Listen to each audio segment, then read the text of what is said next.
मैले कुरा गर्छु रिलायन्स स्पाइनिङ मिल्स आइपिओ को बारेमा। यो आइपिओ तपाईहरुले भर्ने कि नभर्ने, यो आइपिओ सर्वसाधारणको लागि कहिले खोल्छ, त्यो सबै डिटेल यस भिडियोमा मैले भन्नेछु।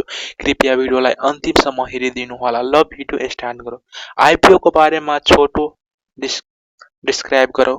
प्राइस अनि मिनिमम प्राइस यसको रहेको छ 820.80 प्रति शेयरको प्राइस रहेको छ। मिनिमम एप्लाई गर्न तपाईलाई कम्तीमा 50 वटा शेयर चाहिँ एप्लाई गर्न सक्नु, जसको प्राइस तपाईहरु हेर्न सक्नुहुन्छ स्क्रिनमा 41,040 यसको प्राइस रहेको छ।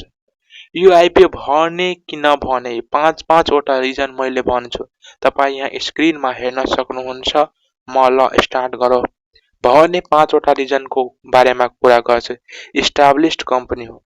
रिलायन्स ग्रुप नेपालको पुरानो र भरपर्दो उद्योग हो। सेकेन्ड रिजन भन्छु export and oriented business. Spinning industry एक्सपोर्टमा आधारित भएकोले लङ टर्ममा ग्रोथ दिने सम्भावना यसमा बढी हुन सक्छ। अनि third reason book building IPO छ। यसको मतलब भयो इन्भेस्टर स्वाभाविक भएकोले भ्यालुएसन रिलेटिभ इलास्टिक यसमा हुन सक्छ। अनि फोर्थमा लङ टर्म होल्डिङ, लामो समयसम्म होल्ड गरियो भने यसमा सर्ट टर्म भन्दा लङ टर्ममा रिटर्न बढी दिने सम्भावना यसमा देखिन्छ। अनि 5 मा छ लिमिटेड टेक्सटाइल आइपिओ।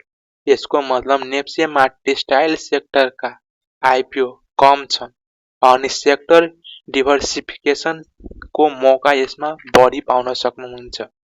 अनि आइपिओ नभर्ने 5 वटा रिजन भन्छु। यहाँ हेर्न सक्नुहुन्छ। आइपिओ को प्राइस नै धेरै नै महँगो छ। 820.80 प्रति शेयर सानो लगइनकर्ताहरूको लागि धेरै नै हेभी, धेरै नै महँगो छ। अनि मिनिमम इन्भेस्टर ठुलो, कम्तीमा करिब 41,000 चाहिन्छ। अनि प्रति शेयर तपाईहरु हेर्न सक्नुहुन्छ 50 वटा शेयर एप्लाई गर्न पर्छ। अनि लिस्टिङ गेन ग्यारेन्टी यसमा छैन के, गेन नै हुन्छ, घाटा पनि हुन सक्छ यसमा। फर्स्ट डे प्राइस घट्न पनि सक्छ। अनि फोर्थमा छ मार्केट भोलेटिलिटी। नेप्सेमा अनस्टेबल हुँदा सर्ट टर्ममा धेरै नै रिस्क यसमा रहेको छ। अनि 5 रिजन भन्छु बेटर अल्टरनेटिभ हुन सक्छ। यसको अर्थ सस्तो आइपिओ वा सेकेन्डरी मार्केटमा राम्रो अपर्च्युनिटी भेट्न सक्छ। तपाईहरु एउटा मेरो सानो सुझाव सबैको लागि, आवश्यक नपर्ने पैसा मात्र लगानी गर्नुहोस्।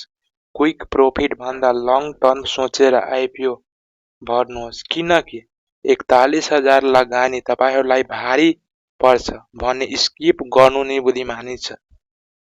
याद राख्नुहोस् आइपिओ भनेको अपर्च्युनिटी प्लस रिस्क हो। यसमा आफ्नो रिस्क क्यापासिटी बुझेर मात्र निर्णय गर्नुहोला।